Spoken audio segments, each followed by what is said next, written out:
Okay, now everything should be working. Sound came back on for the intro video, but not. But then it like disabled again for some reason. So sorry about that. So anyway, at least we spotted it like a minute and a half in, as opposed to 20 minutes in, which would be exceptionally terrible programming. So, I'd like to thank everybody for stopping by who has already stopped by. Ronald Nicholson, Carl Creeder, Stigler, Purple Norseman, Dale Brady, John Clark, Matt Taylor, Charles Latora, Tom Borman, John Stanley, James Whitmer, John Clark, who I already said hello to, Andrew Rowland, all the way from sunny Australia. I assume it's sunny down there. John Longshore, Joe Faust, Jeff Beeler, Vince Ree, Scott Beall, Henry Sikorsky, Rick Cox, Todd Walser, Tim Zales, Purple Norseman, if I hadn't said hello already, Richard D. Fortuna, Bill Simone, or Simony, Mike Anthony, a couple times in here already, James Richardson, Brent McCabe, Mr. Thovote, William Bird, Brian Gash, Fucko, Peter Rushton, Bob Moriarty, Chuck Turner, Grumbling Grognard, and the Command Tent. Today's channel of the week, by the way, is Tony's Board Life. The only reason Tony's Board Life wasn't channel of the week like months ago was because I assumed that Tony had more subscribers than he does. He does not. Please fix that. Tony's Board Life is linked in the video description. Please go check him out. He has excellent content. He is worth your time, so please do that. He's also one of the regulars over at the War Room on ID Jester's channel. So you could get your fill of Tony over there. Anyway, so we are drinking. I'm trying to kill the Kalila because there's not that much left. So we're drinking that, and we are clipping Russian Civil War, as befits our topic tonight, which is SPI. We did Avalon Hill many weeks ago now, and we talked about a bunch of Avalon Hill games, but I've been recently, based on some conversations I've had behind the scenes, I feel like it would be interesting to do like a 3 or 5 minute video, short video history of SPI. So I started digging into SPI history a little bit, which at least in one case involved, I'll pull it out here, me grabbing something that I owned back in the day and for some reason had gotten rid of, and that is James Dunnigan's The Complete War Games Handbook. This is the revised edition, which is from 1992, and it reflects its era, right? It is very, war games are dead. They're going to be completely buried by computer war games, which turned out not to be an accurate prognostication on Mr. Dunnigan's part, but a lot of other people predicted that or something similar, or just the total demise of wargaming anyway, and that didn't occur either. So, as it is, I think wargaming as a hobby, board wargaming, hex and counter wargaming, is probably going to outlive me. So, I'm not really all that concerned beyond that. So SPI gets founded in 1969, initially as a vehicle for the publication of strategy and tactics magazines, but eventually transitions into... I just oiled this again, by the way, and before the stream it was not squeaking. So it needs to be disassembled. I meant to do that today, and I just didn't have time. I had to get the car fixed. By the way, thanks to the logistics challenges that everybody's facing, the cost to fix my car's air conditioner was $1,800, which I did not pay, by the way. I just had him fix the other stuff that was wrong, because I didn't want to spend $1,800 today. So anyway... Russian Civil War is one of those, and we'll talk about Russian Civil War specifically because I think it's one of the better remembered SPI classics. It's that maintains a pretty good reputation, and it is a stunningly unique game. Decades ahead of its time. We're still not seeing people copy this particular mechanism where you actually, each player controls pieces from all of the factions potentially, and you can be fighting yourself part of the time. And it's a really interesting way to model the extremely fluid situation that was the Russian Civil War. So, SPI gets founded by Jim Dunnigan and a handful of other folks in 1969 in Manhattan. If you can imagine running a war games business in Manhattan with what it costs to be in Manhattan nowadays, that by itself would be hilarious. But they managed to do it in the late 60s by borrowing $100 from Al Nafi, no less. So that their first thing that they did, as far as I could tell, was S&T number 18, which contained the game Crete. This is for the first several issues that since that point, by the way. So S&T itself was founded by a fellow named Chris Wagner, who comes back into the story later on, who was a Air Force staff sergeant stationed in Japan at the time, and he was looking to unload it around 1969. It wasn't really doing that well. Don't know if him being in Japan was a factor in that or not. We're not going to have a whole 2 hours worth of clipping here, by the way. This is mostly already clipped.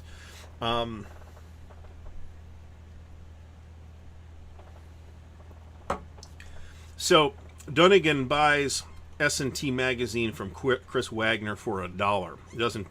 Doesn't actually pay him the $1 for like another 5 years. From that point on, S&T magazine contains a game in every issue. The first several of those, the counters were not mounted. I personally have never handled any of those super duper early S&Ts, so I really can't speak to them. I want to say the earliest S&T I've personally handled was something numbered in the 40s, which would have been early 70s. Eventually, SPI decides that they're going to get into boxed games as well. They went through several iterations of the famous, or infamous, if you like, flat pack. The best remembered of which is, I'll show you the one that I have handy. I've really limited my storage because they're hard to store, and they're super brittle and fragile. As you can imagine, this thing's over 50 years old. It's Frederick the Great, another classic SPI title, and there was a cover sheet. It's a really interesting piece of packaging. It's just super impractical. There's this cover sheet that kind of folds under it, and then the whole thing gets shrink wrapped. And once it is, we have to be very careful here, once it is all taken apart, it also is a counter tray. Now these little lids do not lock in any way, so unless you are prepared to be super duper disappointed, you had best leave these things stored flat. And sometimes, but not all the time, they came with these super tiny dice. Frederick the Great, or Freddy the Great, is one of the better remembered and better regarded S&T/SPI games, in part, I think, because it eventually made its way to Avalon Hill for reasons that I think we will get to in a few minutes. So now, before they had, I don't have an example of this thing. Before they had that, they had this sort of white cardboard untrade dressed box. That was, as much as I don't particularly like the flat plastic trays, the cardboard ones were worse because the pieces slid around inside the box. So they're very difficult to store. They're very difficult to ship. That's why one thing that has a sale relevant piece is that the next sale wave will have some SPI flats in it, and I got to figure out how those are going to ship without spending a gazillion dollars. The whole thing is kind of held together, held rigid by this piece of cardboard that's on the bottom. After 40 or 50 years, that glue has become basically not glue anymore. So the bottoms are almost always detached. That is something you can repair just with whatever glue. You can use just Elmer's glue all if you want. And it works fine as long as you're not particularly concerned that it be acid-free glue or something. But you could use acid-free glue or contact cement or whatever. The bigger problem with the plastic trays is the clear plastic cover. Those have tended to become brittle and yellowed, or both.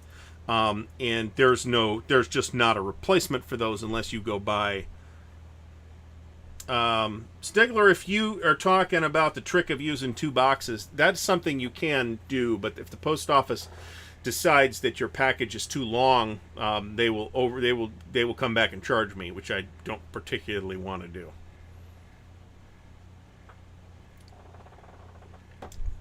So, yeah, Matt Taylor, Al Nafi was. I mean, I don't know how involved he. I know he was involved in SPI in the early years. He doesn't have a ton of design credits, but one of the things he has done is Imperium Romanum, all 3 editions of it, which is a legendary game, a legendary study of its subject. Let me put it that way. A lot of people do not find it fun as a game, and that's actually fairly understandable, but I think it's a complete masterpiece. While also acknowledging that some people will not find it fun to actually play. For one thing, because the scenarios, of which there are like 60, are not exceptionally well balanced. But the game does tell you this scenario is balanced in favor of so-and-so, or, what's his name. So, alright.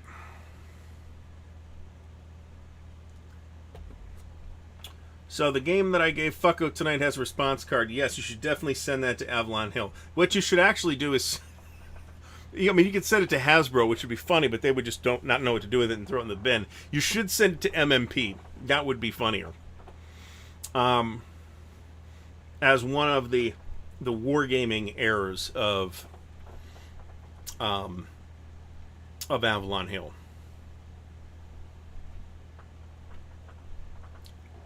So I think I don't have these boxes because Fucko didn't bring them to me today.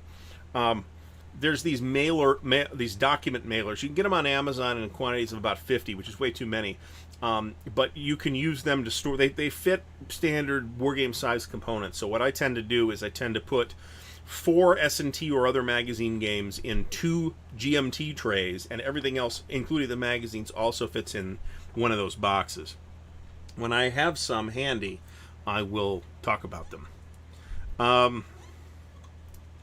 So, I mean, S&T was, envisioned by Dunnigan. This is, Dunnigan's words here in terms of what we have in the Complete Wargames Handbook, which is a really interesting book that the utility of which I'm not clear on.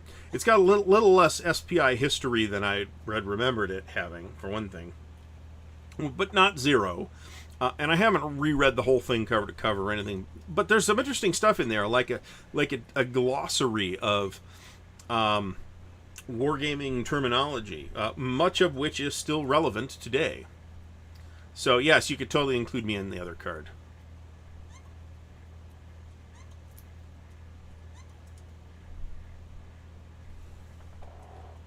So let's see here. How am I organizing this stuff?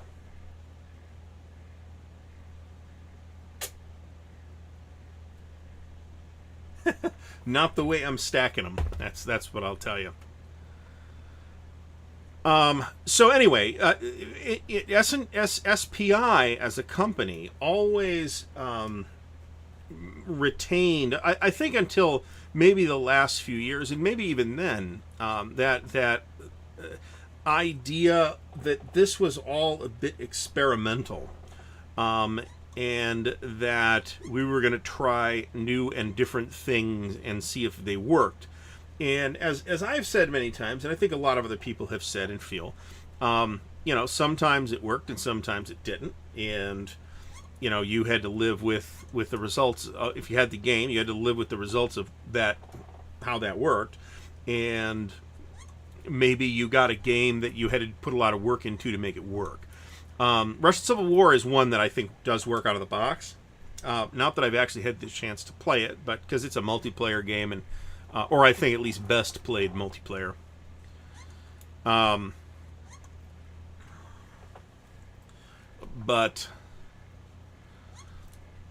the SPI catalog always had a lot of stuff in it that was fairly experimental. And, as such, that's one of the reasons why a lot of their games, you look at them now especially, and you think this is fairly half-baked. And you look at a company, the modern, the company that wants to be the inheritor of the S&T tradition, or the SPI tradition, which is Decision, and you see let's say very sloppy work come out of them. Maybe we shouldn't be particularly surprised by that, considering that SPI did a lot of stuff that certainly if you look at it today comes off as being very sloppy. But at the same time, a lot of it was super experimental, and to be honest, that the hobbyists themselves sometimes reacted pretty negatively to SPI and S&T specifically, but I mean SPI in general doing experimental things. Games like Tito, for example, which was reviled upon its release, and which I think has been reappraised to some extent now, and folks who have had a whirl with Tito think it makes a lot more sense now than people thought when it came out, like whenever it came out. So Jordan McMullen, thanks for stopping by. Philippe, also thanks for stopping by. I think the latest edition of Imperium Romanum is a 3-mapper, I think. The last edition, the previous edition, which was Imperium Romanum 2, was a map and a half. And the scale up is just bigger hexes, bigger counters, pretty much. The map is functionally very similar to identical. Now, that, of course, was put out by West End Games in its first 2 editions, and then the current version is from Decision. And if what you want is a game that is easier to play than the previous editions of Imperium Romanum, then the Decision Edition is going to disappoint you. If, on the other hand, you were happy with what the previous editions were trying to do and wanted something with minimal changes, but much nicer graphics, then you should be very pleased by the current edition of Imperium Romanum. At some point, we will be clipping that on this show, by the way. So let me mention this because folks are watching, and sometimes I get these leads. It's been brought to my attention that a company called Big Bear Productions did a 3 VHS tape set of videos about SPI and S&T magazines specifically. If anyone, I don't have a DVD, video cassette player, but you can get those things burned to digital formats. If anybody has access to that, please reach out to me at ardwulfslair at gmail.com, because I would really like to see those for that video project that I am currently trying to put something together on. Another thing I picked up, in the hope that it would be informative in some way, and it's really not, was Zones of Control. This is an academic text on wargaming. It looks very interesting for other reasons. As a historical text, it does not look particularly useful. Nor is there like a wargaming equivalent of John Peterson's Playing at the World for D&D. That's a wonderful book. SPI is certainly mentioned in it, but it's very tightly focused on D&D specifically. You're the rat I've seen. I've seen like Austerlitz and Barbarossa as well.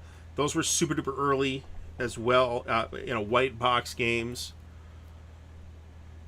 Another thing is I am unable to determine whether the concept of Zones of Control predates SPI. It might, but I haven't found that it does. So if anybody knows what was the first game to feature Zones of Control, that might be super useful.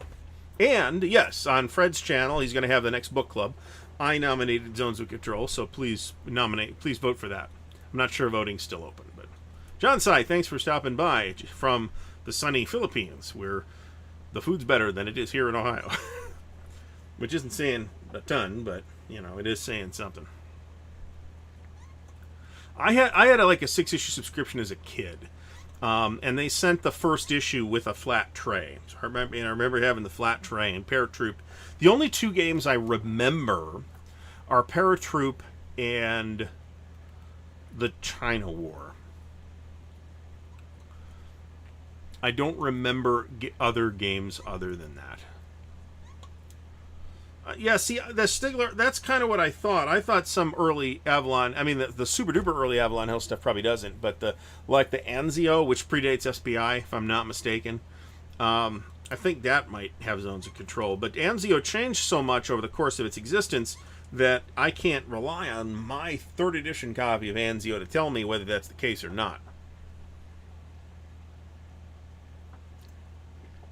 So I own about 7 or 8 boxed SPI games at this point. And probably about 10 or maybe 12 or 15 SPI magazine games or folio games. And I like all the ones that I have. I think all the ones that I have are noteworthy enough to be interesting, at least, even if they're not necessarily the definitive final word on whatever the topic is. For example, I have the S&T issue that contains the game Cedar Mountain, which, you know, Cedar Mountain has been redone using the modern Great Battles of the American Civil War system, and I think the modern Great Battles of the American Civil War system is better. So I would just as soon play Cedar Mountain out of Twin Peaks. But I kind of wanted the magazine game because I'm like, well, you know, it's not a huge battle. You can play out the battle in either system in a relatively short amount of time.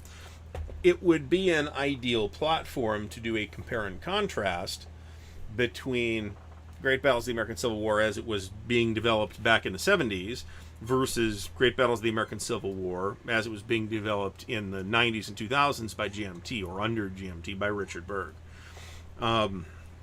So, and I think all of the, and to be honest, some of those battles, some like the Stonewall is like first and second Kernstown. There's not many games which there's not many games on Kernstown. There is Death Valley, which is the modern version of that system. Stigler says GMT Cedar Mountain is far superior, and I think I agree. But even if I didn't, I would be inclined to take Stigler's word for it, since he is our resident expert on the Great Battles of the American Civil War system.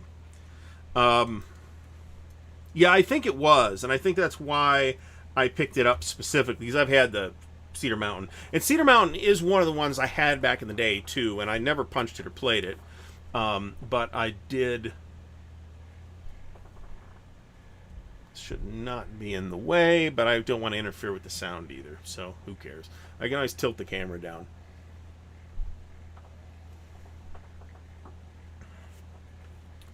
Stonewall Sword, John Stanley is correct. Stonewall Sword, which is the Herman Lettman series, the Blind Sword series, that is also on the Battle of Cedar Mountain. And that's a good series, too. I think it's a lighter... I think objectively a lighter system than Great Battle of the American Civil War, which can be fairly fiddly in a number of places.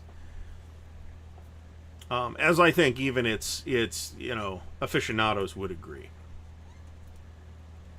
John Sy, I'm going to take you up on that if I'm ever in the Philippines, which seems unlikely. I'm having a hard enough time getting to Indiana nowadays. Which sort of leads me to the announcement. After, due discussion and, examination of, hey, what will this cost, and what's the timetable look like, and does my wife think I can manage it, and all that stuff. This is a hairy counter. I have decided, as of this past weekend, that I will be attending the Compass Expo in November. I did go I don't know if it was last year. I don't think they had one last year. I did go in 2019, I think, and had a great time. It's a wonderful event. It will be, let's call it cozy this year. Attendance will probably be down, but nevertheless, there should be some interesting things happening there. And I don't want to spoil anybody else's special announcements either, so I'm not going to say anything else, except that a number of designers are intended to be there, a couple of whom I would certainly like to have a conversation with. But we will see how that works out. Well, that's how it works, Stigler, when you're married. You got to make sure it's okay with the wife for me to take off. So I will be there all day. It's a Thursday through Sunday event. I will be there all day Saturday, most of the day Sunday, probably all of the meaningful day Sunday. Since I'm not flying out till like 7:30 p.m. But I won't be there until relatively late, say 9 or 10 p.m. on Friday. So that is the plan. For those who are considering going, now I'm flying. So we drove last time. It was a shitty drive. I don't want to drive to Connecticut again. So nothing on the guy that I shared the ride with. It was just a shitty drive. and I don't want to do it again. So I'm flying, which might be hard to get things home, but that's okay because that will restrict my ability to fit shit in the suitcase on the way home. So there is a shopping list too. So for those who don't know, Compass sells all their stuff at a beefy discount at Compass Expo. Airfare from Columbus, I do not vouch for anywhere else. Airfare from Columbus to Hartford, Connecticut was roughly $165. That is round trip. That is very good. Another, I'm not sure I mentioned this because it came to nothing. Another event that I had considered going to was the historic KC historical convention, which looks like a fun event, but airfare to Kansas City was like $500 for some reason, and that just kills the whole thing right there. So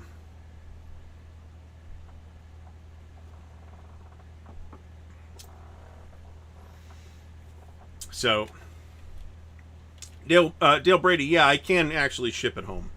The trouble is I'm leaving on Sunday, and I can't go to the post office in Connecticut on Sunday. So I guess I could go to Staples or something like that and have it shipped home that way.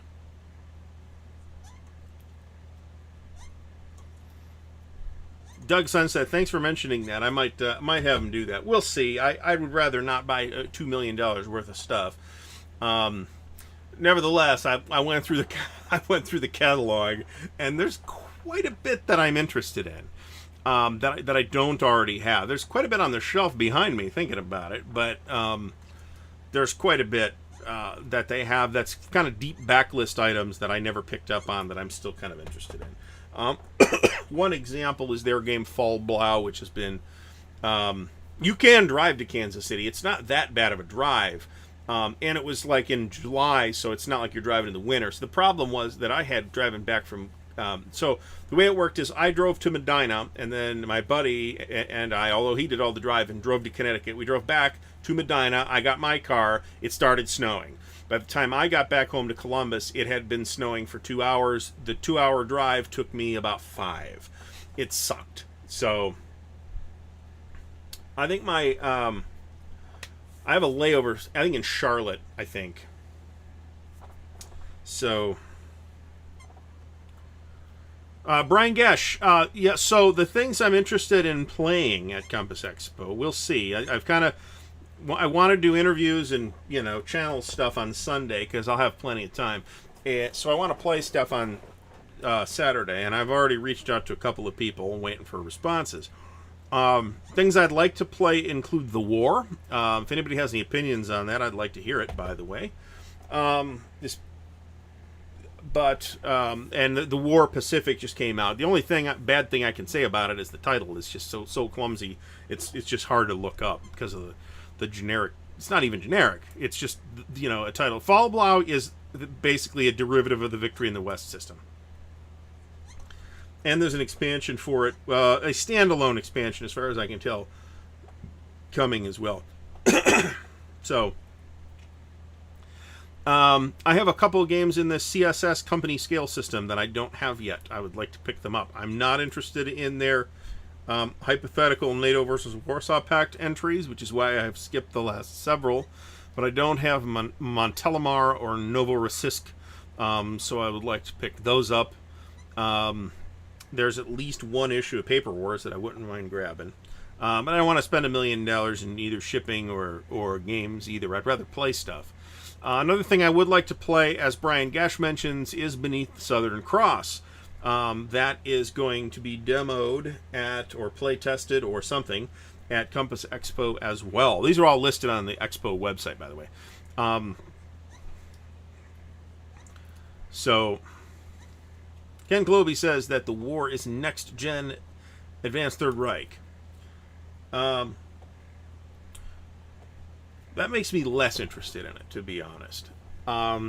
Because I think then there already is a next-gen Advanced Third Reich. And, I mean, there's nothing wrong with that as a design starting point, right? But the BGG app, the one true phlegm, says the BGG app just deleted his game collection. Or his or her game collection, I suppose. That's sucks. I keep my own collection tracked in an Excel spreadsheet, so I would not be totally forked by that, but I would be pretty annoyed by it, because I do check that spreadsheet against the BGG, my BGG collection from time to time. Also, let me mention, for those not on social media, I mentioned this on Twitter the other day, the Vassal website has been updated, and it looks like whoever they got to do it designed it this millennium, so please check that out, vassalengine.org. The back end, where you find modules and stuff, looks exactly the same, but the front end looks professional and more or less up to date. So, Stigler, that's true, but I don't. So, I mean, the signal to noise ratio is not great on BGG in terms of war games. But your alternative is Consim World, and Consim World signal to noise ratio isn't all it could be either. So, I was at one point tracking what I paid for them too, but I've got so much stuff that I had no idea that I would be just guessing on half that stuff, so I stopped doing that.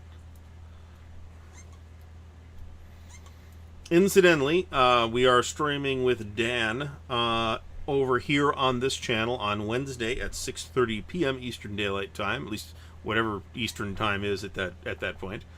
And then we have an unboxing video on Thursday, which I think is releasing at 8 a.m.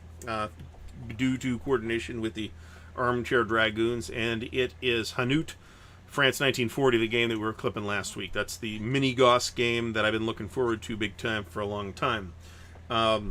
So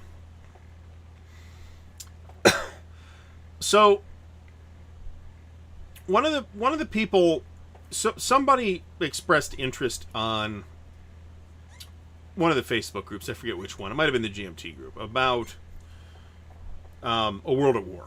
Okay, now I have World at War. I've never seriously tried to play it. I've played Advanced Third Reich and Rising Sun, although I think I was playing Russia when we played Advanced Third Reich, which means I didn't really have much to do in the Pacific.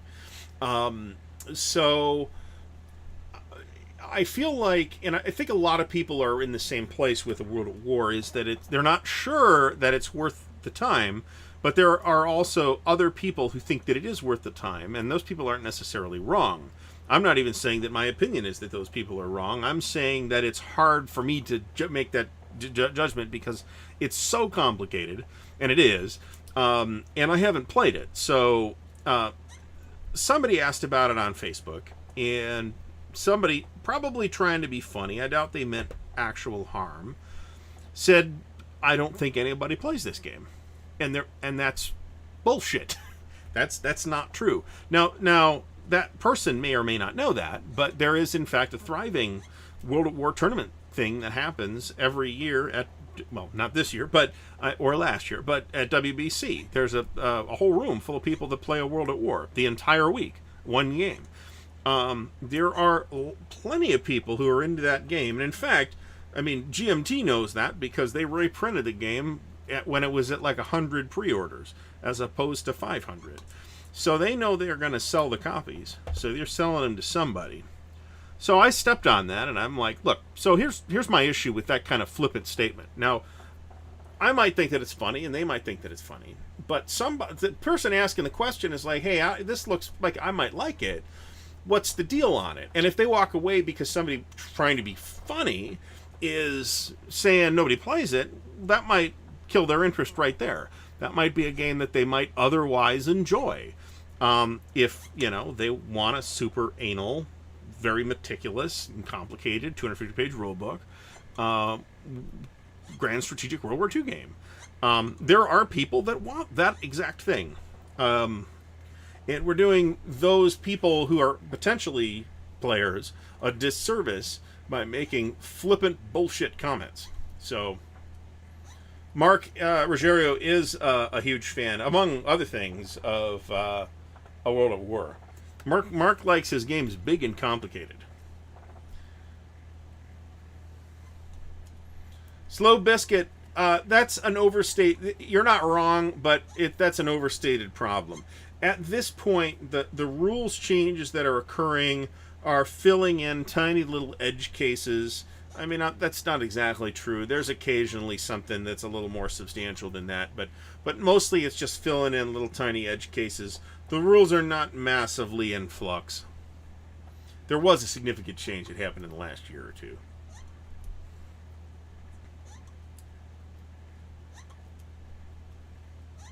Joe Faust mentions, at dawn we ate sugar smacks. I think he's referring to a review that was on BGG at some point.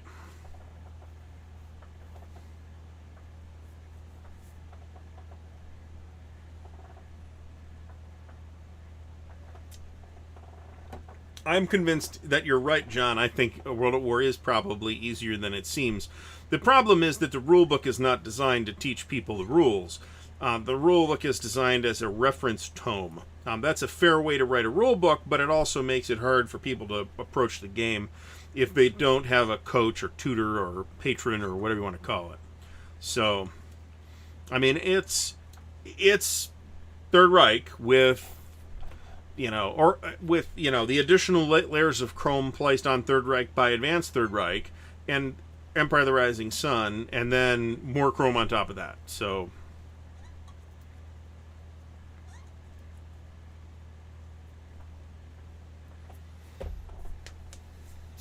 Mark has done a few videos on a World at War. I know that. And Mark's a great guy, so I would unhesitatingly recommend, if Mark is doing training on that, then that's cool. Anyway, Compass Expo. The war is something I'm interested in seeing. The Beneath the Southern Cross is something I'm interested in seeing. Super interested in seeing if New England Simulations will be there. They were last time. Well, the last time I was there, they were there. And the William Byrd is dropping Neil Young references in my chat. I'll have the rest of you know. Not that I particularly mind. That's great, John. So, anyway, there's also a huge Bitter Woods tournament. Not terribly interested in that, to be completely honest. Not that there's anything wrong with Bitter Woods. It's just that it's a game that's been around for 172 years. I would just as soon play something new, or newish, new to me. Right? I've never played Bitter Woods, so maybe I should play Bitter Woods. But I'm hearing good things about Fall of the Third Reich, which is Ted Racer's game of World War II in Europe from mid-1943 to the end. That actually looks fairly interesting. I am very curious to see that. John, I can't vouch for the war at this point. And I can't give you a real opinion on a World at War, but I will say that I like World in Flames quite a bit. World in Flames is very different from the other games. I mean, if it is, and I think it is, an answer to Third Reich, then it definitely is approaching the questions asked by Third Reich in a very different way than Third Reich did, which is good, right? Are these both Fs? Yes, they are.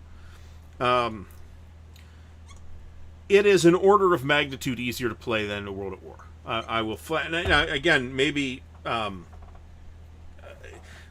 willing to be corrected on that by a World at War diehards, but why are there two? I don't understand what I was doing here.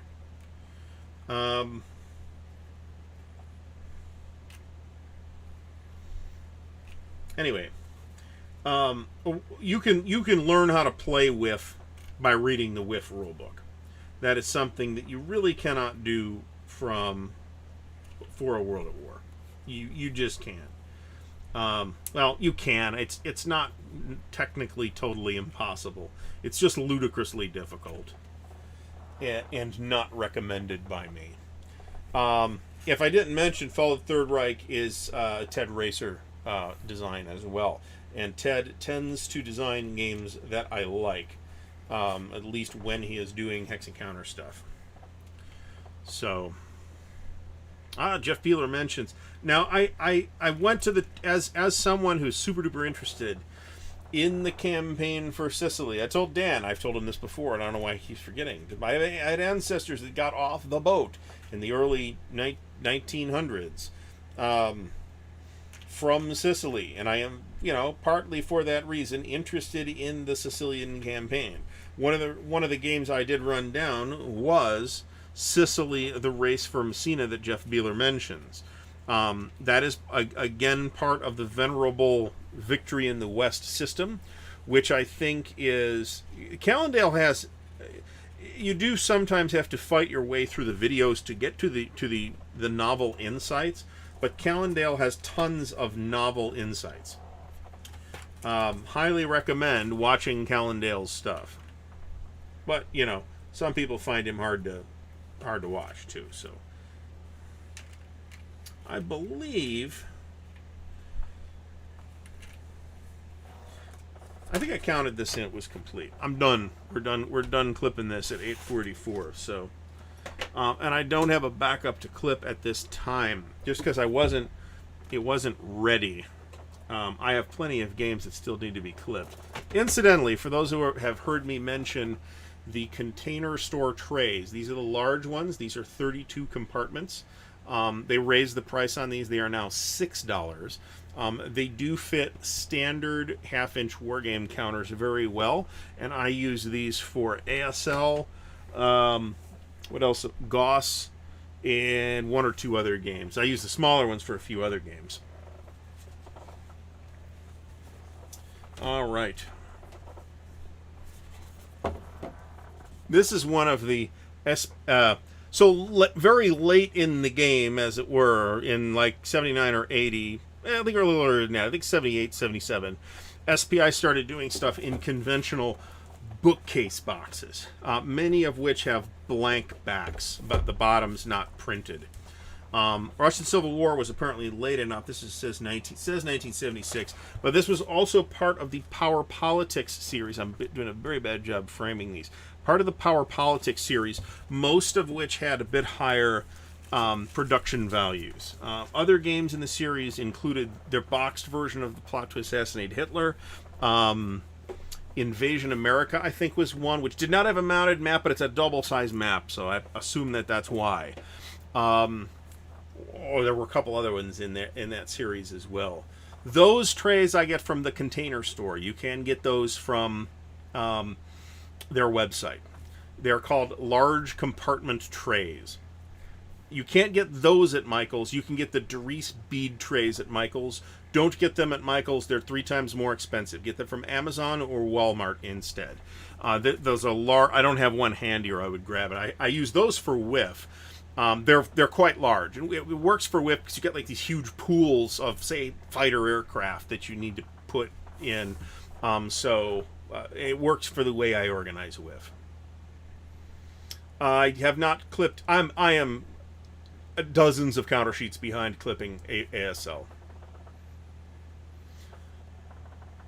So John Sy, you can probably get the Doris trays at Joann's too, but they're about $13 a piece there. They're about 5 or 6 at Walmart. Just get them there. John Sy asks about Russian Civil War and what I think about the second edition of Triumph of Chaos. Now, I'm not familiar with the first edition at all, but I do have the second edition. Haven't played it yet. It is a card-driven game on the Paths of Glory model, which is not very far from the original Mark Herman card-driven games model. It looks like a good game. It has an enormous quantity of errata on every single component. Let me see if I can find that, Jeff, because I have found them before. And maybe this is a good idea right now because you can't get GMT counter trays. Somebody on Facebook recommend what did I say? Compartment box. GMT's out of stock on counter trays, and they're probably going to stay out of stock on counter trays for a while. Let me see if I can actually put this in the chat. It might let me do it. Yeah, that worked. That's the large one. They are in medium and small as well. And I use all three sizes in various places. I also do not like to go to Walmart because it's a bad experience. But I do buy all my little baggies. Walmart's the best place to buy them. So I do occasionally go there for things like that. Walmart, unfortunately, does not ship in a box that doesn't say Walmart on it. So there's a problem there. So, yes, Walmart is the decision games of big box stores. Thank you, Stigler, for that excellent analogy. But anyway, somebody mentioned the DVG deep dish trays. Now, the deep dish trays are a great idea. Unfortunately, the lids don't attach, so you store your stuff flat if you get those trays. I think they're not worth your time because of that. Lock and Load does have a deep dish counter tray as well, but it is only available in their ammo crate box. So unless you want to like completely reshove all your shit in those ammo crate boxes, then there's no, like, you can't just order them separately. You can probably still get the Cheswick style trays. I know the local stores have a few Cheswick style trays as well. I mean, Scott Beall mentions, what if you could buy decision games at Walmart? It's funny you should say that, because the equivalents of Walmart, stores like Sears and Kmart, I don't know Kmart so much, but you could absolutely buy D&D books and Avalon Hill games and stuff like that at Sears back in the early 80s. They were in the catalog.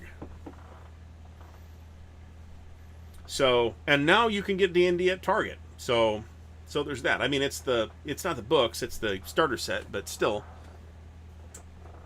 Ooh.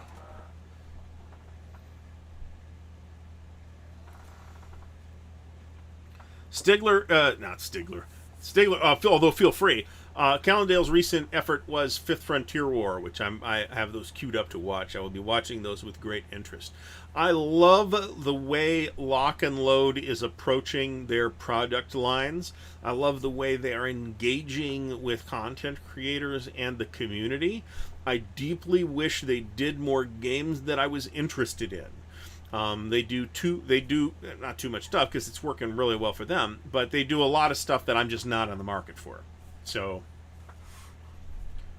Brent McCabe asks if the trays are probably suffering from the same logistics issues as everything else right now. Yeah, probably. That is probably true.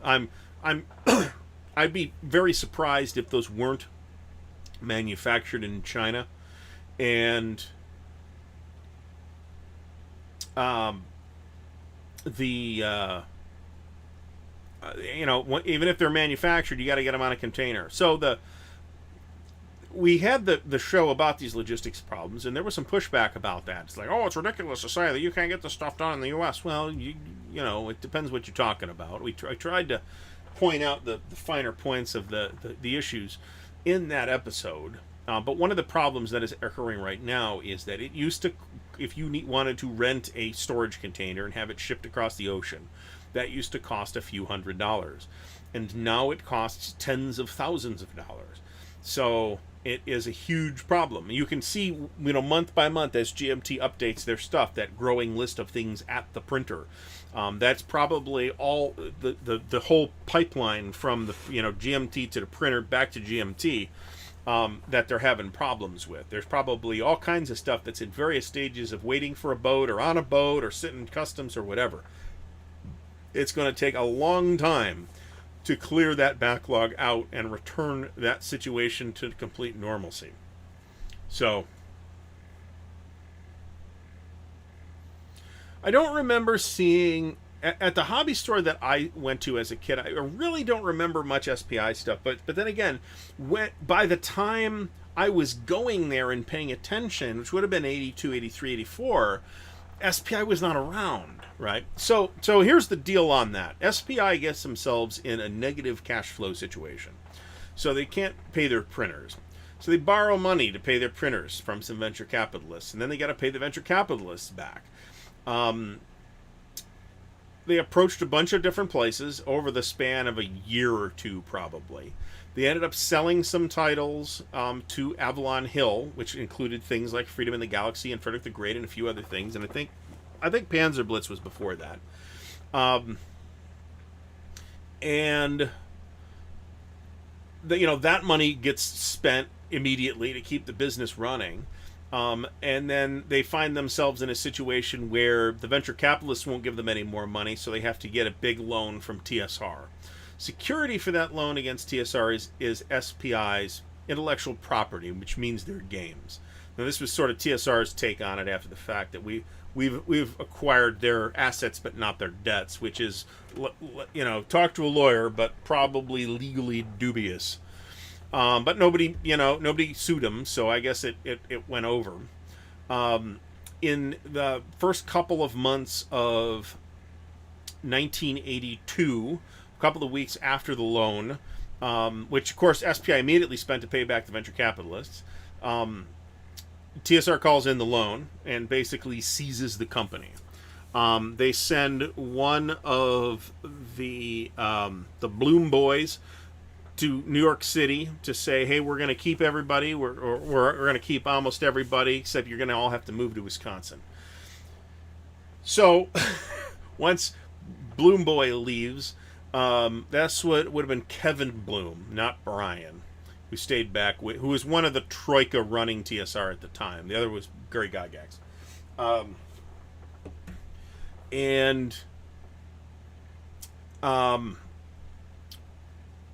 The SPI guys get together and say, I'm not moving to Wisconsin. Are you moving to Wisconsin? Hell no, I'm not moving to Wisconsin. So everybody leaves. The last person to stay, all of those people stayed around for a matter of days or weeks or something, some short amount of time. The channel of the week is indeed Tony's Board Life, who is here in the chat. Please check out Tony's channel. It is excellent. So there's an excellent article called A Farewell to Hexes by Greg Kostikian. He's got a very strong point of view in that article, and I think it's another one of these, early 90s things where he's writing from a perspective that the wargaming hobby is already dead, which, as we have discussed, turned out not to be the case, but it's certainly, I can't blame anybody at the time for thinking that.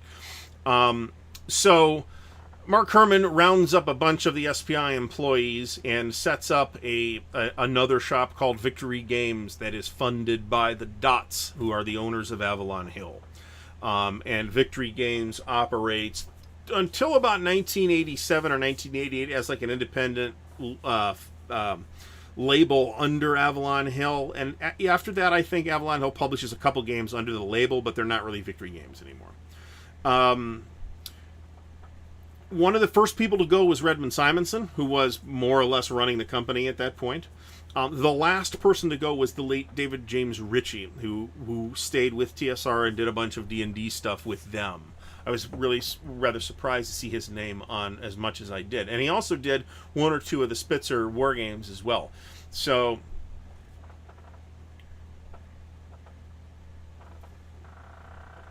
the trouble is, you don't have enough money, you don't have enough money.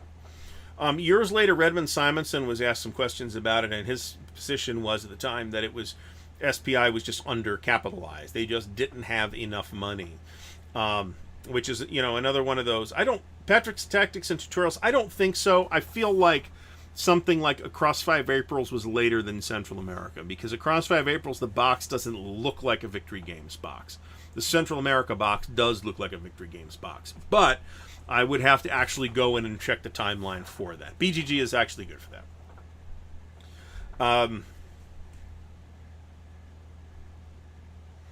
So TSR keeps SPI around as a label. They run S&T for about 20 issues. Then they sell S&T to 3W. 3W keeps S&T for about 20 or 25 issues, and then sells it to Decision Games, where it's been ever since. TSR keeps SPI around, the SPI label around, until about 1991. The last Spitzer game that I am aware of with an SPI label on it is this. Again, there might be something later, but I don't know. This was 1991. And this is a Doug Niles design. And by the way, virtually all of those... I'm going to mess this up.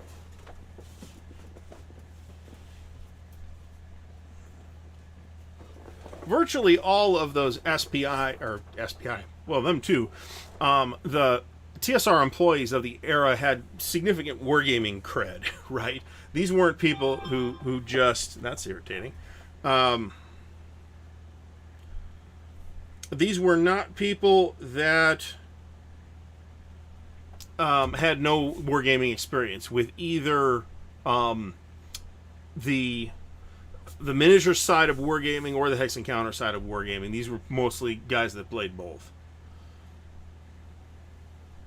So, I mean, I think you have to consider SPI to have been a successful business in a couple of ways, even though it did catch up to them. There was this stagflation issue that was occurring in the late 70s that I'm sure hurt them as a small business. They did not make the correct adjustments that they probably needed to make to stay afloat in that environment. Creatively, I think you have to consider SPI a big success. I mean, they had a lot of games that were half-baked, but they also had a lot of games that were enduring classics that are, even some of which are still afloat now in various forms. In terms of as a business, well, they were around for 15 or so years. I mean, that counts for something. Even if they did, fall prey to economic woes. Oh, we gotta turn that off. Okay. Even though if they did fall prey to economic woes, internal and external, I think you have to consider them a successful publisher. All right, so we're gonna do a giveaway now. I am going to see what we can do here. Not that one. Let's go to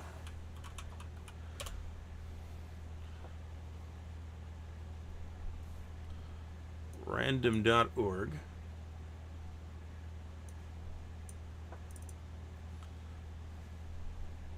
Oh, I've made myself super confused. All right, random.org. You may put your numbers between 1 and 100 in, and I'm going to show you the game.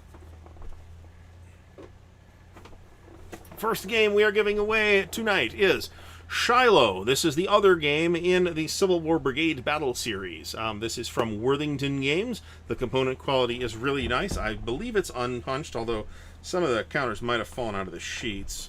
That could have happened. This is totally unpunched. It is totally unpunched.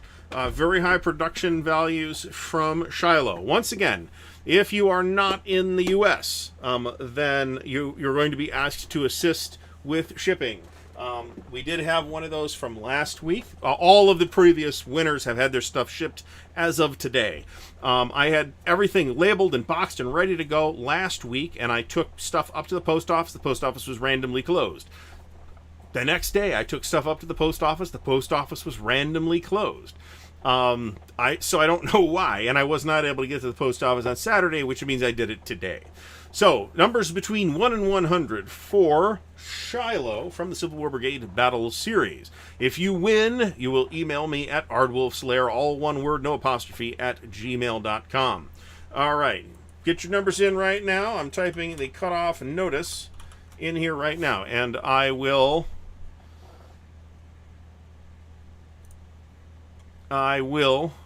post that in just a moment. And we will have another game that we're giving away. This is I think going to be the last giveaway in the rounds of formal giveaways, but I think we will probably still have giveaways coming that are maybe not next week, but we'll see. So anyway, let's take a look at channel. Make sure channel is doing okay. Everything looks fine and great. I am putting the cutoff.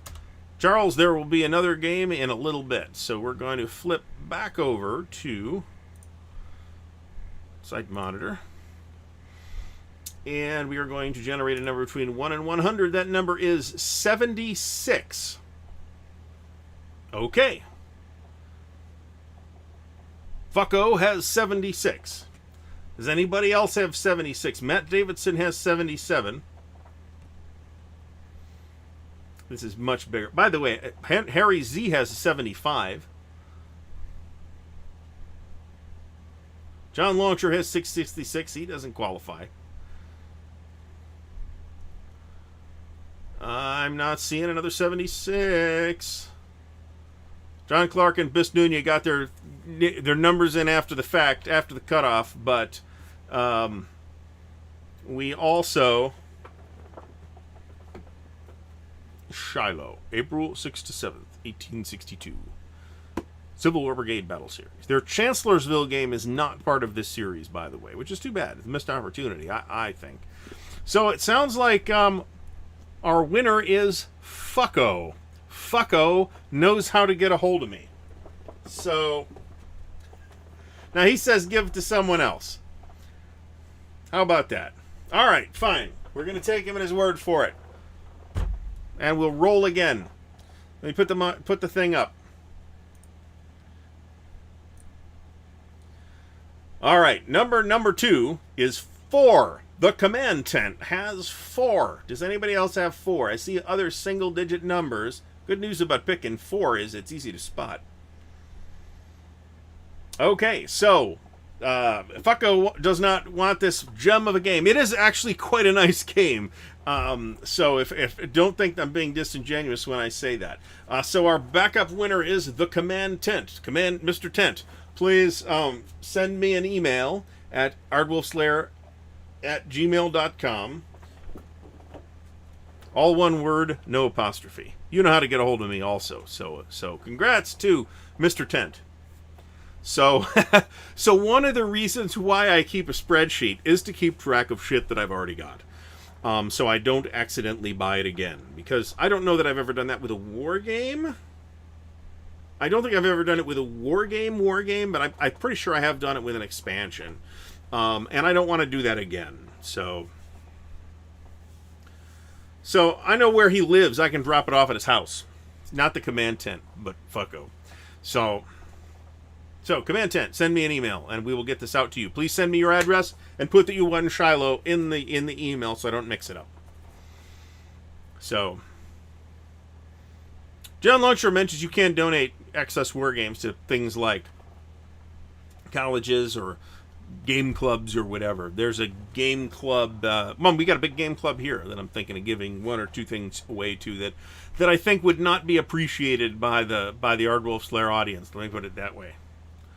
The new studio is just a different room in the house. It is a dedicated computer area that happens to have shelves that I could stock neatly with photogenic war games behind me. So you give it to homeless people. What do I do with this? So yeah, I don't buy media anymore. I mean, I buy games, and I don't even buy that many hardcover like physical books. I buy a lot of digital books. Now, buying a game, selling it, buying it again is something that I've done. This is why I try not to get rid of stuff that I think there's any chance that I will later come to appreciate and regret having gotten rid of. So in this case, I am, in fairness, trying to clear some space. But there's also 4,000 subscriber celebration. I think we're running so late with this 4,000 subscriber celebration that I think I'm at 4,200 subscribers as of now. So there's that. Indeed I am. So let me mention this, actually. Because I talked, I think it was last week, it might have been the week before, about the shipping situation at NWS. So we've heard from Chris, who runs NWS, and apparently his father passed away a couple of months ago. That was a problem. Something like a month ago, his wife passed away too, very unexpectedly. So just to get that story out there, because I had mentioned it, and I wanted to mention that there are, very serious sounding reasons why Chris is backed up. He has promised to work his way free of the hole. And I hope that Chris is able to do that and get back on his feet after something like that happening, which I can't even imagine. Cabs games do not go to WBC. They go to Buckeye Game Fest. The library... I probably shouldn't even say this because I don't know that this is correct, but I believe it to be. I believe the library is owned now by Buckeye Game Festivals, which runs Buckeye Game Fest and runs the boardroom at Origins. And Cabs rents the library from them. I believe that's how it works. So Tom Borman mentions that I could give away War in the Pacific. Not a chance. Although if anybody's got any extra War in the Pacific counter sheets, let me know, because I'm short one counter. So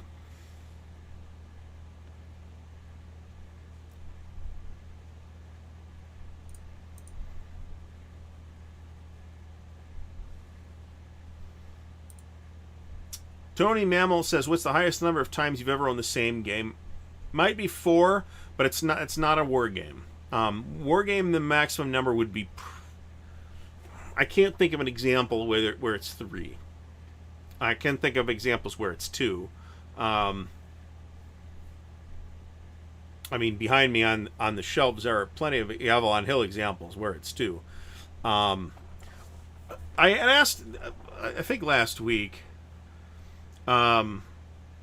Yeah, no kidding. I mean, with the just the magnitude of that, just dealing with that is unfathomable. How anybody would be able to even survive that. Honestly, I wondered if there was anything on the shelves behind me that it was an original Gary's collection piece, and there is. Civilization. That's the only one on here that I never got rid of. Now, there's some of the stuff that I had, like GBOH, you can't really see in the shot right now. Some of that stuff I had and got rid of it and then got it again, all of it. ASL, I got rid of it all, got it again. The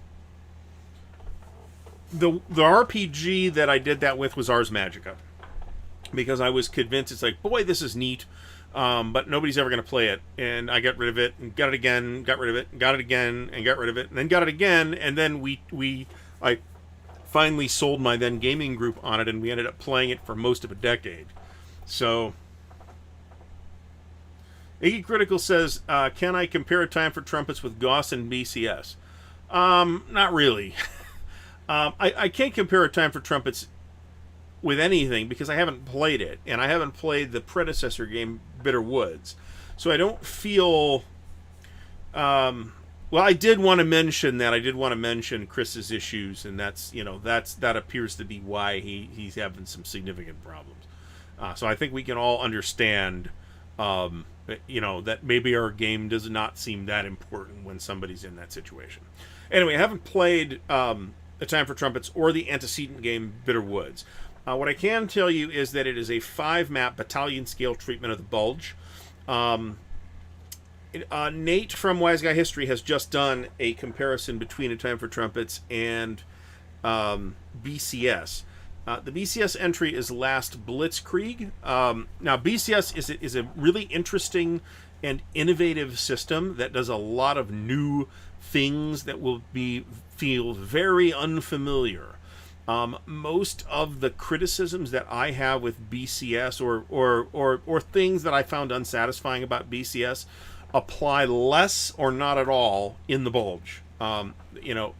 Concerns about how air power is handled. Well, the offensive was timed such that Allied air power would be as minimal a factor as possible. So the sort of very abstract treatment of the way air power works in Last Blitzkrieg is, I think, completely fine. So, yeah, Wise Guy History is doing great work. You should be subscribed to his channel as well.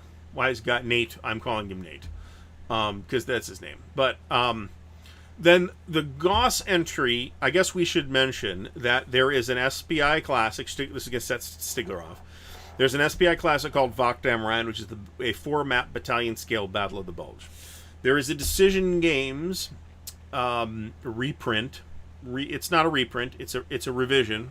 Vok Dam Rhine in 2 different versions, which are significantly different from Decision Games. The first one is kind of proto-Gauss. The second one, which is the one on the shelf behind me, that's the actual Gauss version. The first version of Vok Dam Rhine from Decision did not have the movement values on the counters. You just had to know that foot movement moves 6 and motorized movement moves 12. So Gauss is a very involved system. It is not in play. It's one of those things that when you start playing it, you're like, really, this is not nearly as as hideously overbearing as I thought it was going to be. It actually plays relatively smoothly. I mean, they're all monster games, though, so don't get the idea that you're going to sit down and play it in an afternoon. Even the scenarios will take you an afternoon just to set it up. The small scenarios. There are 4 games in the Goss series, all of which are visible on the shelf behind me. Vakdam Rhine, the first, Hurtgenhell's Forest, Atlantic Wall, and Lucky Forward, the latest, and then there's the 5th sort of mini Goss game of Hanut, which just came out. One of the interesting, I mean, I could do a whole show on Goss, to be honest about it. There's a number of interesting things about the system. It does a lot of the same types of things as OCS with supply, except that you simply nominate formations to be either in supply or partially supplied or out of supply, and then you make rolls on each division, and then they'll like have a movement status that will determine how much they can move. Yes, Carl is right. Decision Games is having a November sale on the Goss games. It is in the latest S&T, or World at War magazine. Might be an S&T as well, but I haven't bought that. So if you get them all, and they're all expensive. If you get them all, you're spending a huge pile of money. I do have a shopping list for Origins, by the way, which is pretty much depends who's there. I'm not sure if Studio 2 will be there. If Studio 2 is there, I will buy some Traveler stuff from them. Chaosium has said they will be there. I will probably buy at least 1 or 2 things from Chaosium. The wargame folks that are there that I'm aware of, I haven't verified anybody else. Flying Pig might be there, I'm not sure. Decision says they'll be there. Enterprise Games says they'll be there. Enterprise Games reps GMT at Origins. There will be... Hey, Antonio, thanks for stopping by.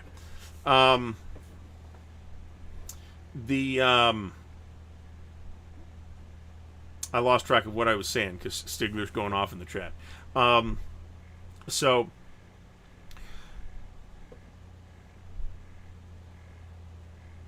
Origins, right. Okay. Decision Games and Enterprise Games. Enterprise Games reps GMT. They will have basically every in-print GMT thing.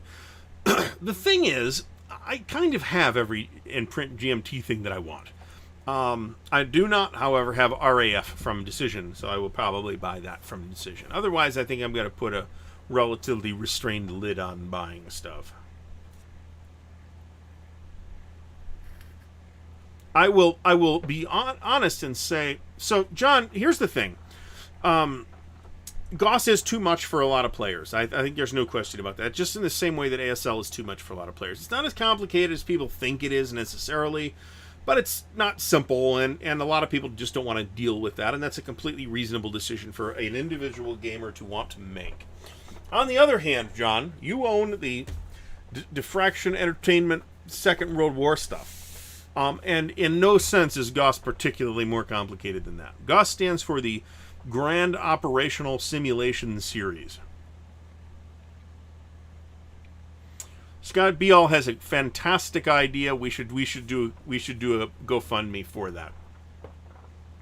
So we ship Stigler a new in the shrink wrap Decision Games product every day. That would be great. I actually thought about doing a show on Decision Games where I do nothing but say good things about Decision Games. I'd probably have trouble filling 2 hours with that, but I could definitely fill 20 minutes with that. So Goss is a battalion level series of 5 games now that I think are worth the trouble. For me, they're worth the trouble to have learned them and have played the one that I've played. I would like to play the others as well, but we have not gotten there yet. Ugh, my eyes are sore. So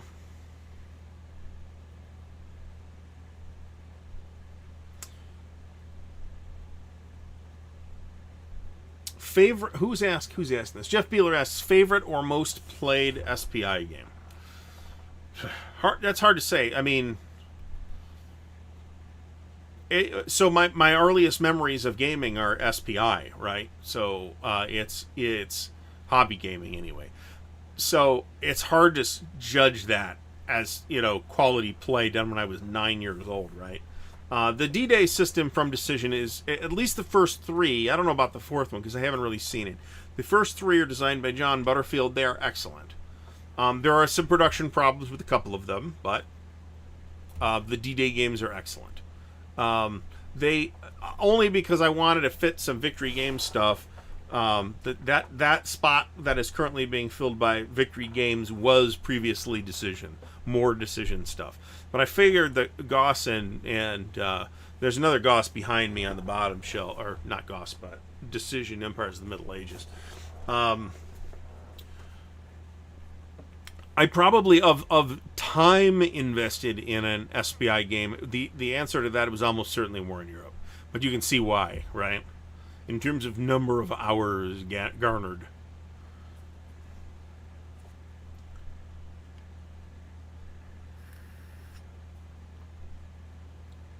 Mike Anthony says D-Day at Iwo Jima, which is by Joe Youst, has some problems.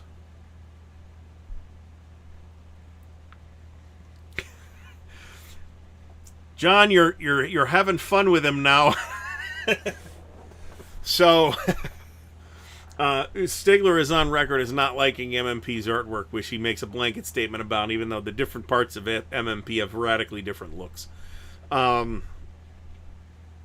I don't know that it sucks, but I don't know that it works 100% of the time either. So the Decision Empires of the Middle Ages is pretty much the old one with some additional options, quite a bit of additional optional material, and nicer pieces. The one hesitant thing that I have, and when I say nicer pieces, I mean the cards especially. SPI's cards were, let's face it, not great. The map in the original Empires of the Middle Ages is a point-to-point map. Thanks for coming by the way, Jim. You should check out Jim's channel as well. It is an excellent channel. Jeff mentions Battles for the Ardennes. That's the sometimes called the Ardennes Quad. That is very well regarded. That's probably the second best regarded of the quads. The best regarded being Napoleon's last battles. So the SPI Empires of the Middle Ages map is a point-to-point map. The Decision one is an area map. Okay. I have not compared the two to determine if they are equivalent. They might be. There's no reason that mathematically, what's the word I'm looking for? Topologically, that the area map cannot be totally identical to the point-to-point map. But I don't know that it is, and I haven't compared it. And you want to make sure. Do your homework. I get a good price on it from Enterprise Games, by the way, who is also out of GMT counter trays. If you are curious, I have checked.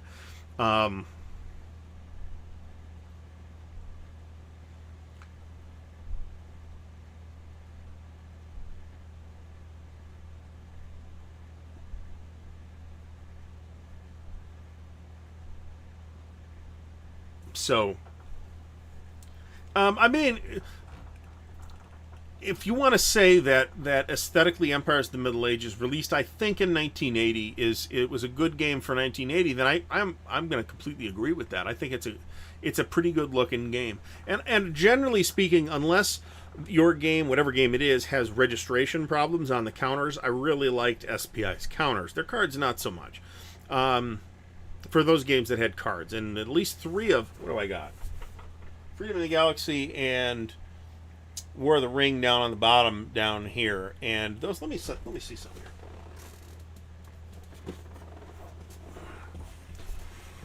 here. SPI did have fairly frequent registration problems. Yeah, this is punched, and I think I punched it on stream actually because it's got the fancy tray labels. So this is a really neat game, by the way. All right, what's going on here? Something is amiss. Oh, the dice. The weird SPI tiny D6s. And War of the Ring down here is punched as well. So now this is an example of the blank box bottom. where it's a generic brown box bottom. Now, on the other hand, if you try to say that the Decision Empires of the Middle Ages is like a 2017 game, that sounds about right. Might even be earlier than that. Might even be 2012. The graphical standards in 2012 or 2017 or now are very different than they were in 1980, right? The expectations are different. I don't think that you can credibly say that that game looks good in terms of today's games. For its time, it was absolutely up there. I mean, again, Redmond Simonson, the guy that basically invented the graphical mechanisms by which we represent information in war games, he wrote a whole big piece about that. Very, important figure in the history of the hobby. Impossible to overstate Redmond Simonson's contributions, even though he had relatively few design credits. Not zero. Outreach was not Outreach. Star Force. Outreach, I think, was Ired Hardy, who was another one. The late Ired Hardy, who was another fellow who I think was underrated as a designer.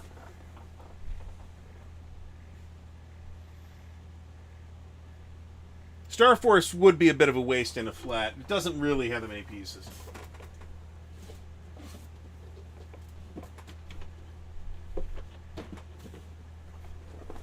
Alright, so the $14,000 masterpiece, War of the Ring, designed by Richard Berg and Howard Barish? Indeed. So, Howard Barish is still alive as far as I know. Mr. Berg, of course, passed away, I think, last year. This is in magnificent condition, actually. The box is a bit dinged, but not that dinged. The book is clearly... The pieces are punched and clipped, but I think some of that was done by me. There's an alternate cover in here for some reason, which is the cover from the Ralph Bakshi animated film. This may have been in the shrink wrap on outside of the box or something like that. It's got a double-sized, a rarity even today. It's got a double-sized mounted map in 4 different sections. Does it say who did art on here? Illustrations by Tim Kirk, graphic design by Redmond Simonson. And it's a really fairly pretty game for its time. And this is in 1980 or so, I think. Is that correct?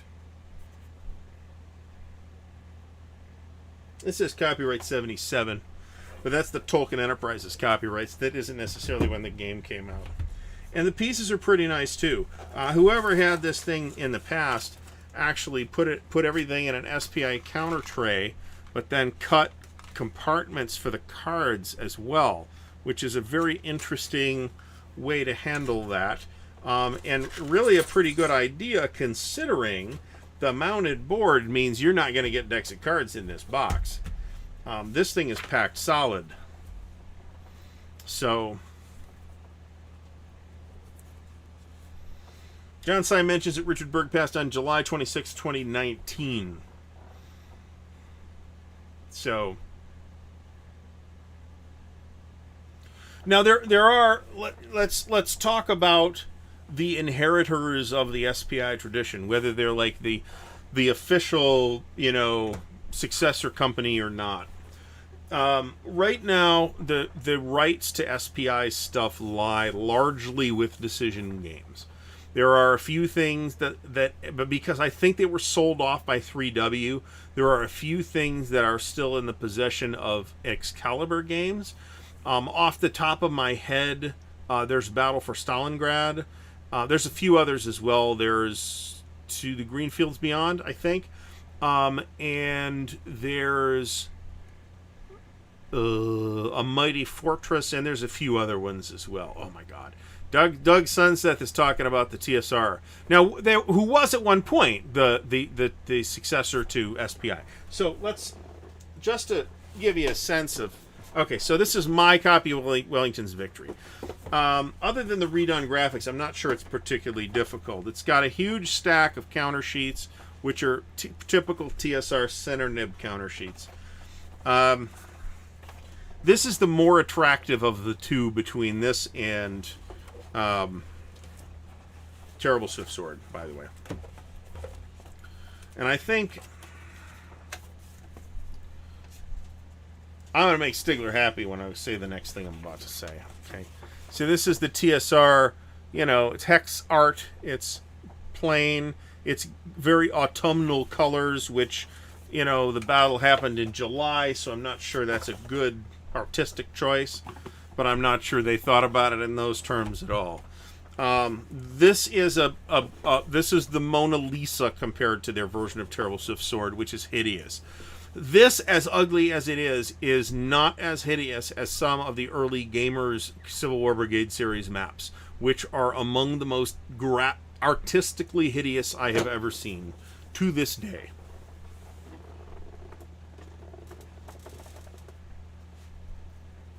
All right, so TSR sells off SPI, and eventually a lot of that stuff makes its way to Decision Games. I'm not sure I've ever said this out loud on the channel, but I've thought it to myself a number of times, and I think I've said it to friends. I think the current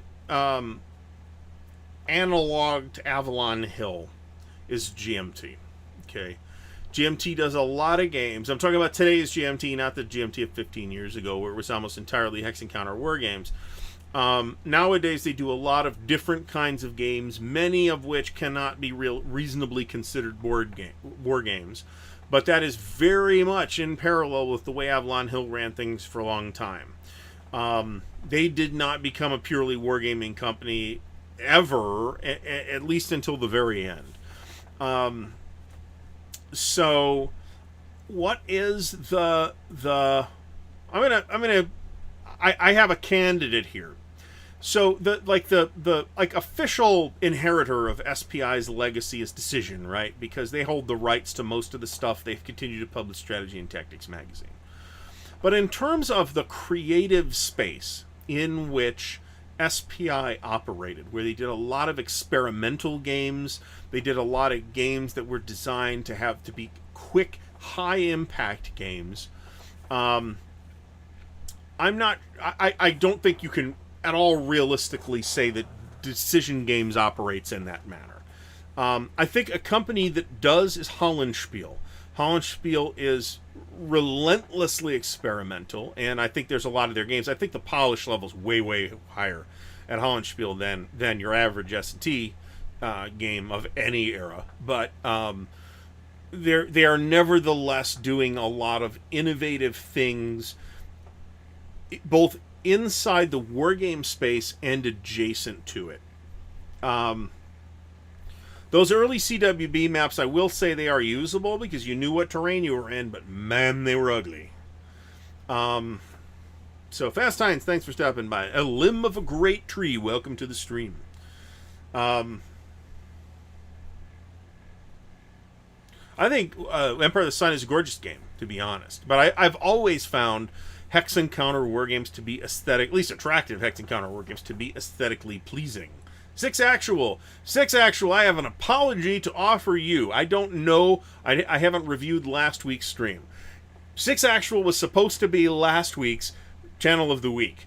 And I don't know if in the chaos of the stream not getting started because the software wouldn't work, I'm not sure I ever actually managed to get that out. Six Actual is a new channel brought to my attention by Mr. Pancaldi, so please do check Six Actual out. And I don't have a link for him, but you can click on his little name and it will take you there, I think. So do that. People's vote for worst SPI game. Jeff Beeler asks. I think a lot of people are going to say Tito. I think that's probably, or Scrimmage, that's fair. But I think Scrimmage is so early and so obscure that, I mean, I've never even seen Scrimmage. So I don't know that I can comment on it meaningfully. I can tell you that I'm not particularly interested in an SPI-produced football game. Although I went and, I played Status Pro Football and Status Pro Baseball from Avalon Hill, and I enjoyed both of those things. That's not something I would play now. Worst SPI game, Doug says, is South Africa. I am not going to make a claim that South Africa actually works as a game, but it was definitely a courageous choice of topic, right?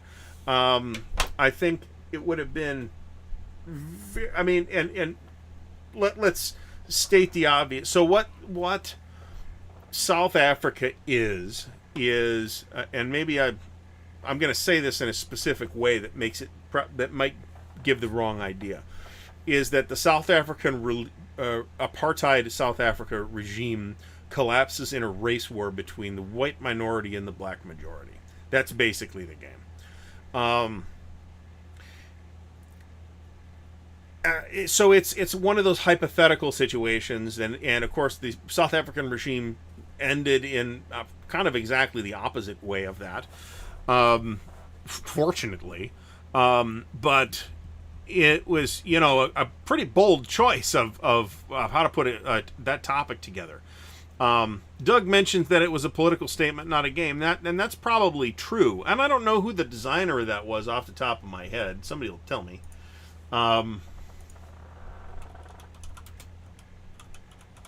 That is an S&T game. I read Hardy.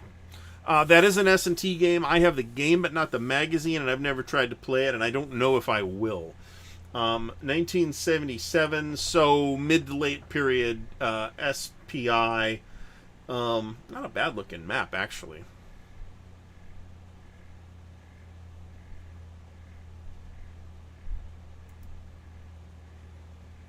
Yes, scrimmage was exactly that. I do know that. I gotta truncate the name of the rules thanks to you. This game, thanks to YouTube, and I don't know if SPI was the. Let me look this game up. 1969. This is listed on Board Game Geek as something that was published by SPI. I'm not convinced that that's actually true. A game called Up Against the Wall, Mother, fill in the blanker. Okay, this is a Dunnigan design about student protests at Columbia in the late 60s. This was published in the Columbia Student Magazine. Columbia University, for those who don't know, is of course in Manhattan. Although I could swear SPI was on the Lower East Side, and Columbia would be on the Upper West Side, right? Yeah, I think so. So it's an interesting looking game. Let me put it that way. And Canadian Civil War is another interesting piece of hypothetical, counterfactual history that was done by SPI.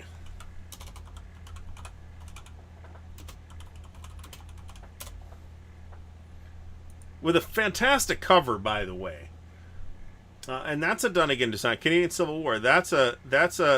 Well, like I said, I'm not convinced that was published by SPI. I knew about the game because it's mentioned in the. It's mentioned. I don't know. Where's the book? It's mentioned in this. But as far as I know, that was never published outside the Columbia Student Newspaper. I could be wrong about that. But BGG also only lists one version of the game. It's a 1969 game, so maybe they're just missing stuff. I don't know. So I mean, I don't vouch for the whatever political statement and I can't even really tell you what political statement South Africa is trying to make. I think that statement is true. The statement that it's a statement rather than a game, I think that's true.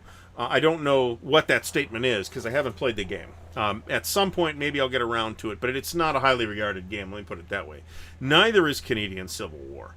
It's funny you should mention that because there's a number of games about the Canadians getting mad at each other. There's Prelude to Rebellion, which is the rebellion in Lower Canada thing that that Compass Games has, which is the basis of their Russian Civil War game that's coming too. So the Canadians are maybe just nice to us. I don't know, but. Dixie Second War Between the States. Yeah, that's another one of those things that's like, I don't know that, I don't know where they were trying to go with that thing, and that feels to me a little too politically. These games are always political, right? I mean, war is the extension of politics by other means. So a war game is an inherently political game, whether you think it's political or not. If you don't, then you are probably of the same political opinion of the people that made the game. And that's fine, but don't be shocked if you see a game that's from a different political opinion. It's not that one is political and one is the other. One is not. It's that one has politics that you have internalized and the other has different politics. So...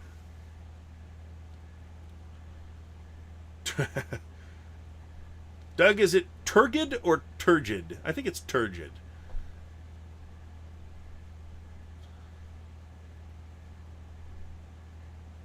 So, Kyle Reese mentions this is true. I don't know that the South Africa game reflects this in any sense. That the conflict in South Africa is to some extent framed by the Cold War, where the apartheid regime is supported by the First World because it is seen as a counterweight to communism in Africa. Interestingly, communism never meaningfully took hold anywhere in Africa, regardless of anywhere, right? As opposed to lots of other places, including Russia and China.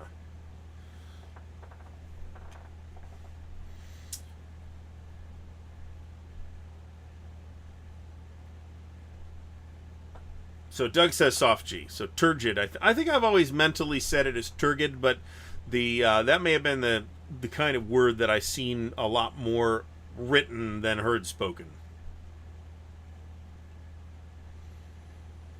So we are going to have another giveaway in 10 minutes, I think. So, and then we will probably start wrapping it up.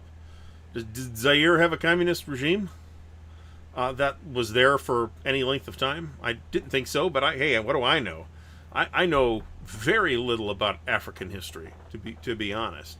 Was not my area of history. But, that's one of the reasons why historical games are interesting to me, is because sometimes I am willfully dragged into topics I was not previously interested in. Despite my reservations and resistance. I do have a copy of South Africa. Stabler, I'm going to ship you the Decision Games reprint of South Africa. How about that? I don't have a copy of Scrimmage. Somebody wants $85 for a copy of Canadian Civil War, though. Which I think is optimistic. Wow, in the flat tray, no less. Look at this thing. The good news is you can score a copy of in like new condition of Scrimmage for like $20. They're all the magazine editions, though. They're unpunched. Yeah, but that was the Congo and the Belgians. That was just colonialism at work right there.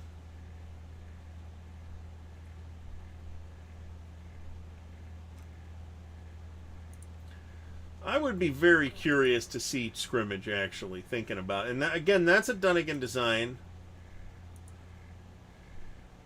Remarkably, I mean, this is... I'm going to share this. Look at these counters. These are 1973 counters. These are amazing for 1973 counters. Seriously. And this is the genius of Redmond Simonson at work right here. That he could take the garbage tools and color palette that he had available to him and Simonson was there virtually from the beginning as well. The very poor tools that he had with him at the time, and turn it into something that was even remotely palatable here. Good Lord, look at this thing. Wow. Is this the original map too? I think it is. So, I mean, I'm sure it made a lot of sense for SPI to do this kind of thing. I mean, there was football and baseball board games all over the place back then, right? And in some cases published by companies that did war games. So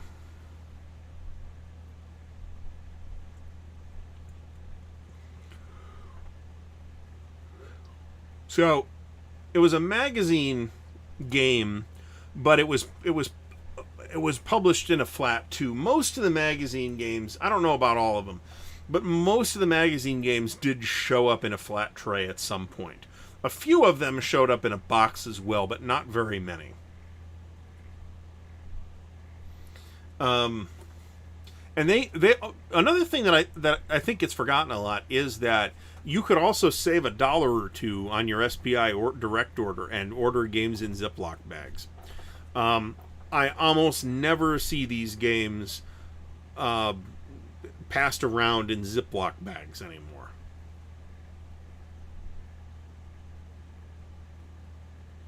So, all right, let's reshelve this thing.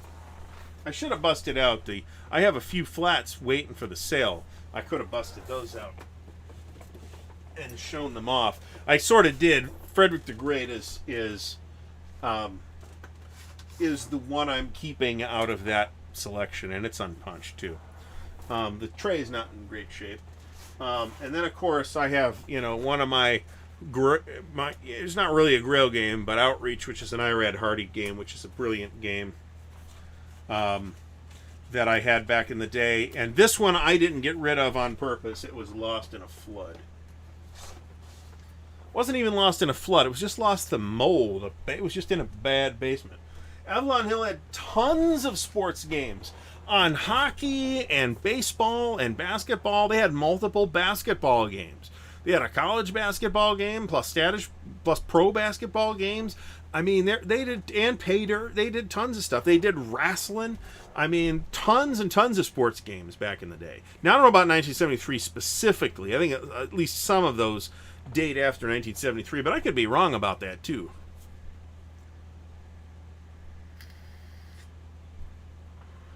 John Longshore, what is better about the Avalon Hill version of Frederick the Great, other than maybe that the map's mounted?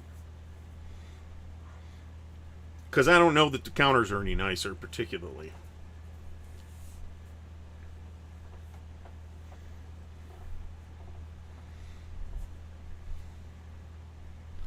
At one of the half price title bout, another one.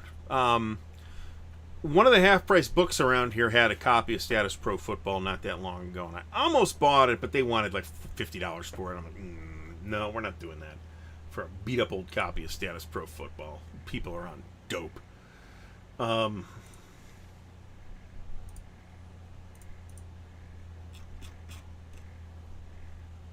right. I mean, as far as I know, it's pretty much the same game. Now, there is at least one example. So, by the way, I got asked about this, so I'm gonna show. You'll notice that the Avalon Hill games fit exactly in the shelf. How do you get them out of the shelf? You can't really touch the tops. Well, you kind of can, but I say I can't reach that. Here's how it works. Game to the on one side, game on the other side, and now I can get Conquistador out. Conquistador was an S&T magazine game. Was passed to Avalon Hill in that deal. There are reasons to prefer the Avalon Hill version of the game. In many cases, I literally just traded my Avalon Hill Freedom in the Galaxy for an SPI Freedom in the Galaxy. Oh! I just got this. It's the color Avalon Hill catalog. I've been waiting for one of these. I am so doing a video on this. I'm like setting this aside. We're going to do a video on this like immediately after we get done. I'm so excited about this. Anyway, Conquistador had optional rules for German explorers. Where are they? But they didn't give you the counters. The Avalon Hill version gives you the counters. Now it is that Avalon Hill sort of unbound map stock, which is the shittiest kind of map that Avalon Hill ever did. so that's unfortunate. But I even got a little ad for the general in here. I had, 16-page rulebook? 20-page rulebook. Richard Berg design as well. Oh, I've been waiting for one of these. Of course, I had these as a kid, right? And the little ones as well, but this was the color one that I remember with all the pictures and stuff. I really wanted one of these to go through, and I just hadn't found one until now. I don't know why I didn't notice it when I opened the box when I got it. I ordered it off of eBay. I think I paid about $30, maybe $40 for it, something like that.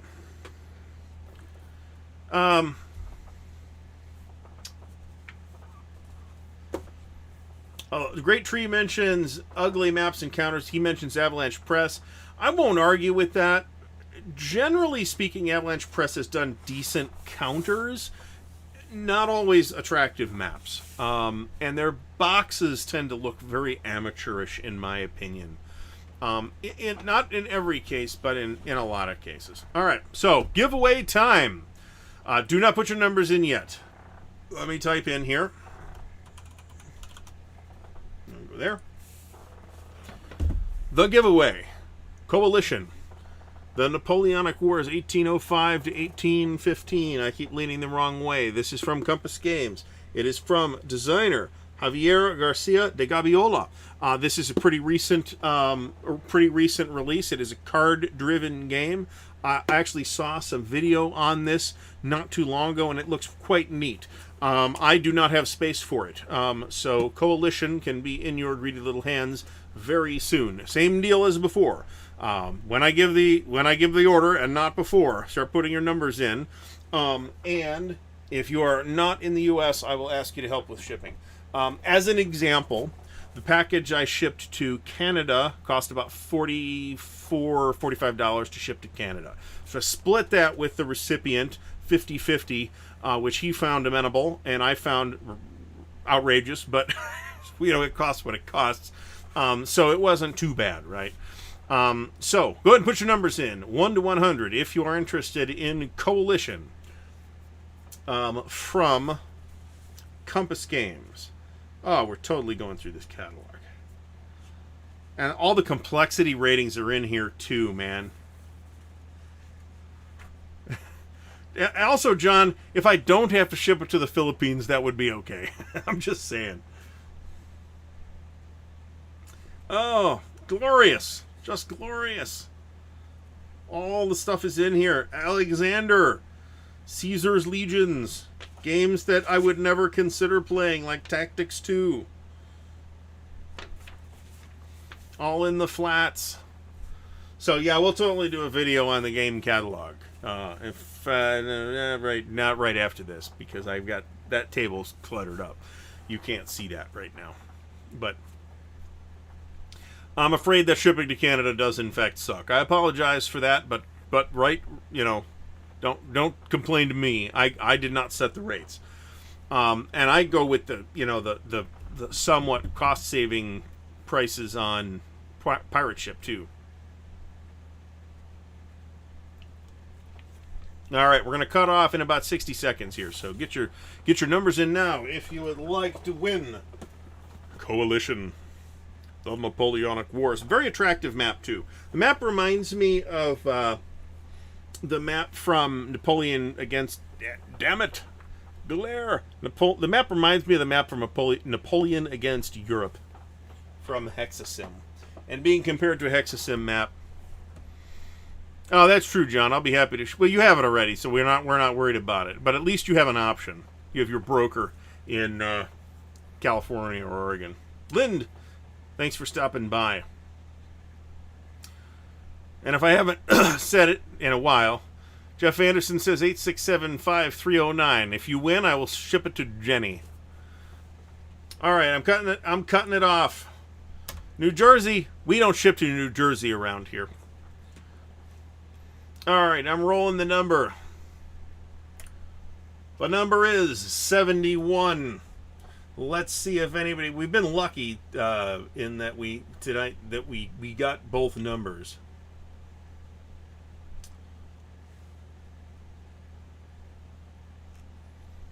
All right, I don't see a 71. If anybody else sees a 71, I don't see a 70 or a 72 either.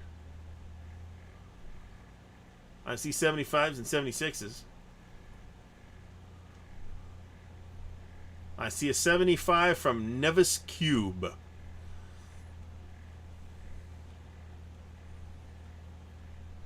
All right, I'm going to go through it one more time. Stigler says 71. He's too late, however. That's true. I should actually put the prices in the discussion as well, considering what those things cost. I got to set up my arm to do. It's filming stuff that I haven't set up yet since I rearranged this space. Maybe we'll get it done later this week. I don't know. All right, it's looking like our winner is Nevis Cube, who came the closest at 75. There's nobody else who's one away or even two away. So I'm going to give it to Nevis Cube. Mr. Cube, please send me an email at ardwulfslair@gmail.com. Ardwulfslair, no space, no apostrophe. And send me your address and mention that you won Coalition. And if you do that, we can get it out to you in the next couple of days. Reasonable shipping date is probably Friday. Shane W. also had 75. Yeah, 75 is 4 away, though. Nobody got 71. Nevis Cube got 72? 75. Wait a minute. Hold on. Hold on. Don't do anything. We might have a roll-off here.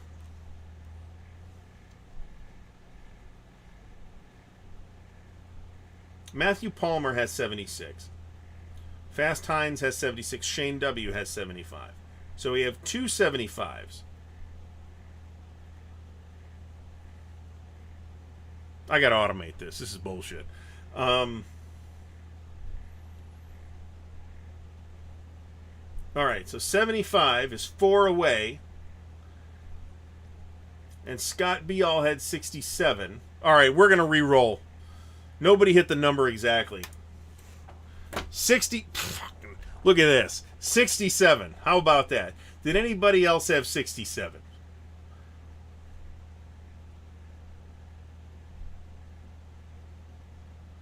John Launcher had 667. Here's Scott B. all 67.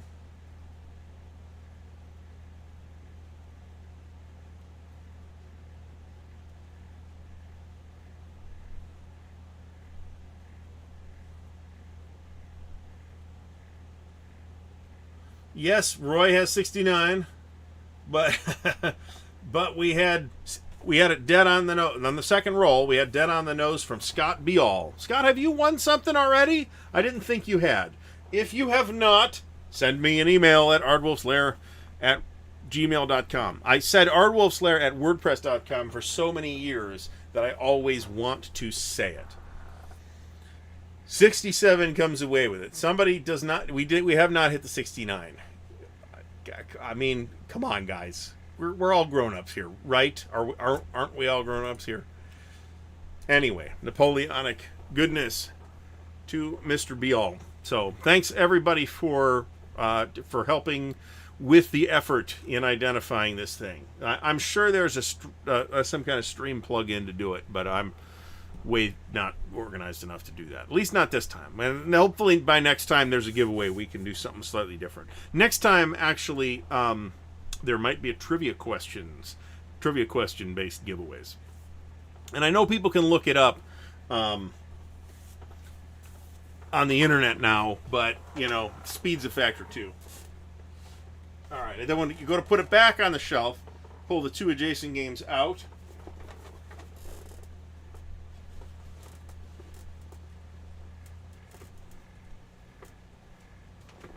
I'm super OCD anyway. I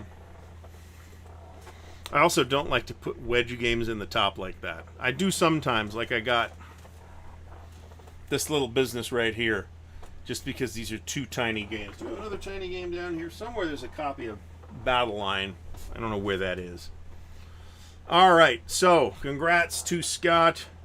Do I have an old SPI catalog? I don't, but I have those sheets that they sometimes put in games with their prices and stuff like that. So, Tom Borman, thanks for stopping by. This has been a 2-hour. They're always 2-hour shows. Dale, if you're not stopping by every week, these are 2-hour shows. Sometimes they run a little bit long, but at the point at which 2 hours is about the maximum amount of time I can talk without any water, and I don't have any water. So we'll be fixing that momentarily. So let me mention, if you have last minute questions, get them in right now, and I might get to them. If not, it'll wait till next week. We will be back next week at 8:00 p.m. Eastern Time. On Wednesday, we will be with Dan on this channel. I don't remember what our topic is, but I'm sure we have a topic. Andrew, thanks for stopping by from God knows whatever time it is in Australia. So, yeah, I'd be happy to if like an actual catalog. Like I said, I've got at least one of those price sheets. Joe Faust, if you got it in PDF, that's just as good. As long as I can show it to people, that's cool. I was actually looking for a mail order hobby shop catalog, and Brant from the Armchair Dragoons, oh my god, sent me a copy of an Armory catalog, but it's all miniatures. So I've got wow, there's hippie astrology games in here. It's so weird. Their catalog was so weird.